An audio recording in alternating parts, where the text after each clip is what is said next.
When you're playing a team that's kind of struggled after going 3-0 to start the season, is coming off a back-to-back, how much stock do you put into that stuff when you're kind of looking at the game plan? None. Just worry about our team. You said yesterday that Ristolainen will be getting back in soon. Are you able to Tonight. confirm he's in tonight? Yep. Are you going to play 7 day or is he in for Igor? He's in for Igor. Okay. Carter in that, John? Carter is in net. Okay. Have you seen, I know Bellows has been a guy we've talked about a little bit. What have you not seen from him that you need to see more of for him to get back into the lineup? It's not fair to me to make a judgment on him right now. It's just not enough time. I don't want to make a judgment on him. Wait and see when he gets back in. Maybe down the road I'll give you a judgment on him. Is he in tonight or no? No. But generally speaking, though, when you have a player you're trying to learn about, not him in particular, just any player, how do you kind of measure out getting him in the lineup so you can make a judgment on him versus putting the lineup in place that you need to win on a game-to-game? Are you judging more off practice, or more off? No, more off of who's going in our lineup. Am I unhappy with someone in the lineup that gives them an opportunity to play? And then situations you put him in the game. Do you like what he's done in certain situations? Yeah, so it's just I don't know what the right word to tell you. I just haven't seen enough of him. I don't think he's played terrible. He hasn't scored a goal. But he hasn't done anything really wrong.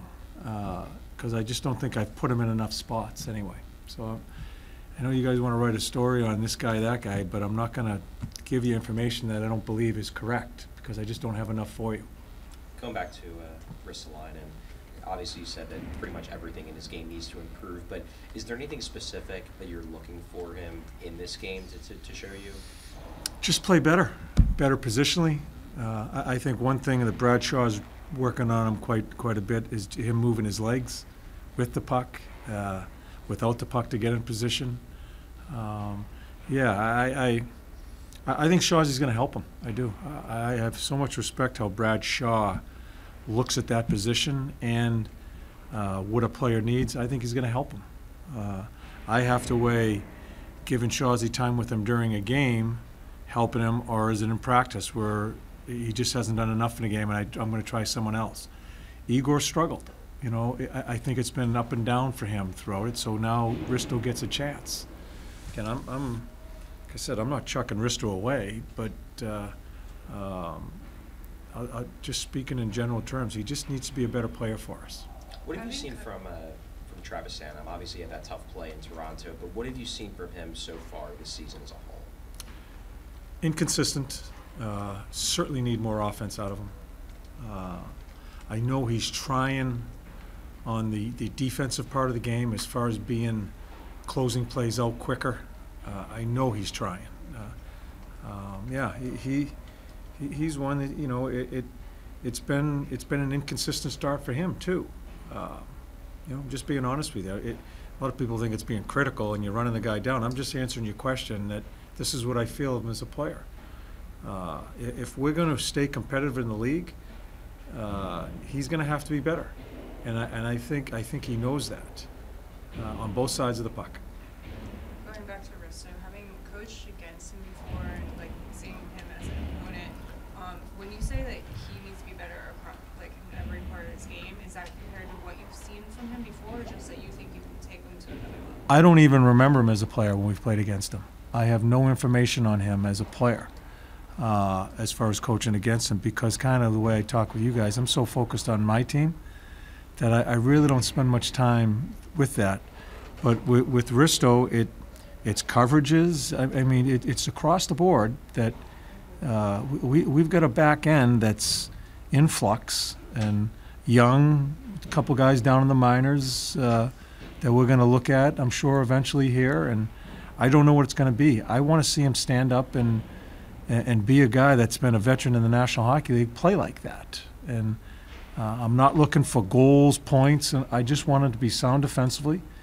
One of the biggest things he brings is his physical play.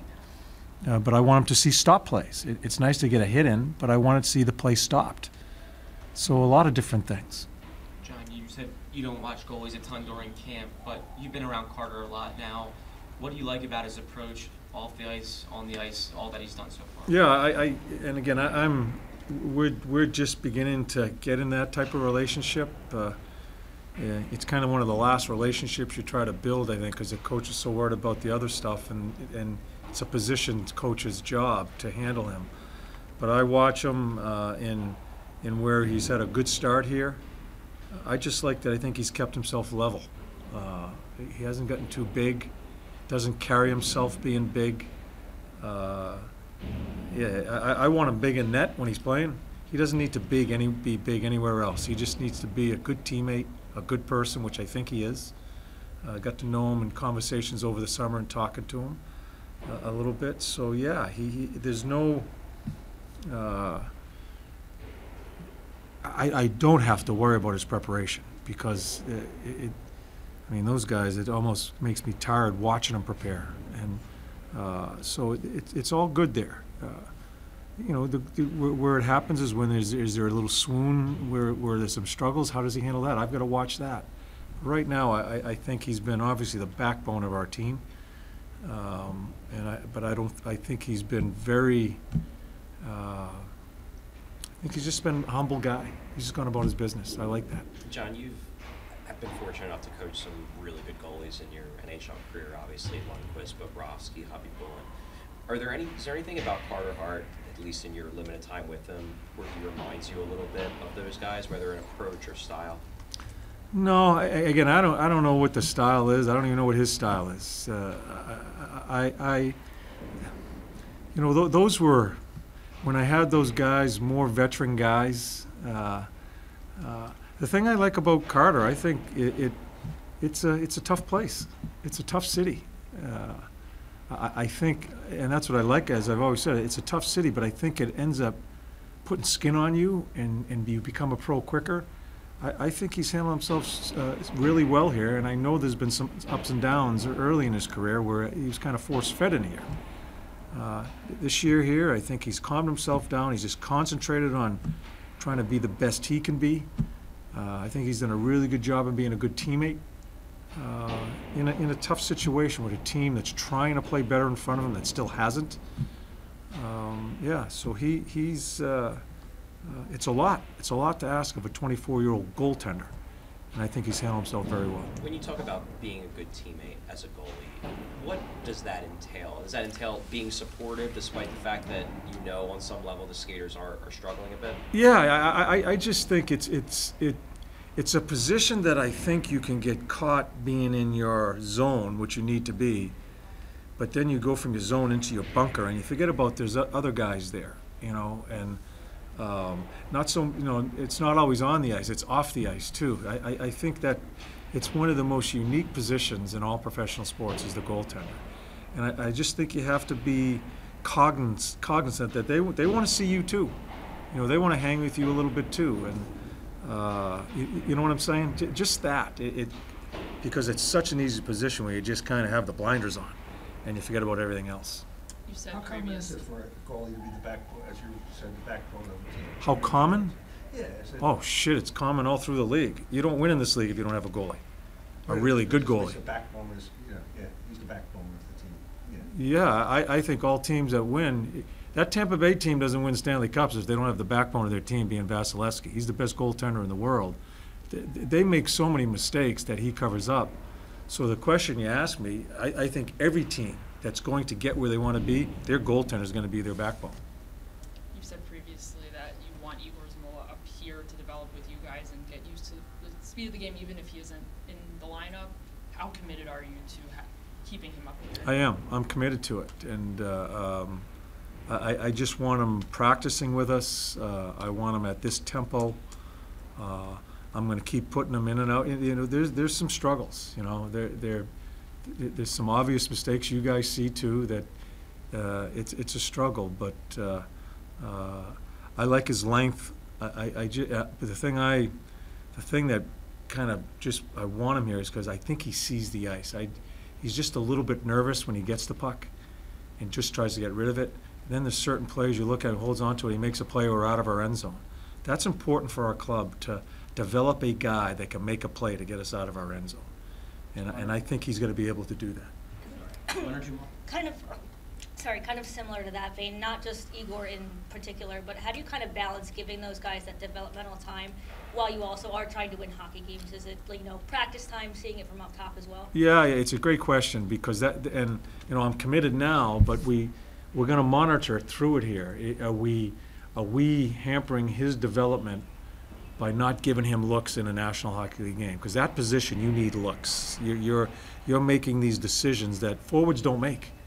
There's so many things coming out of defensemen. So that is I guess a lot of people with their young guys, they ask themselves that, are we doing them harm by just keeping them here and not giving them playing time?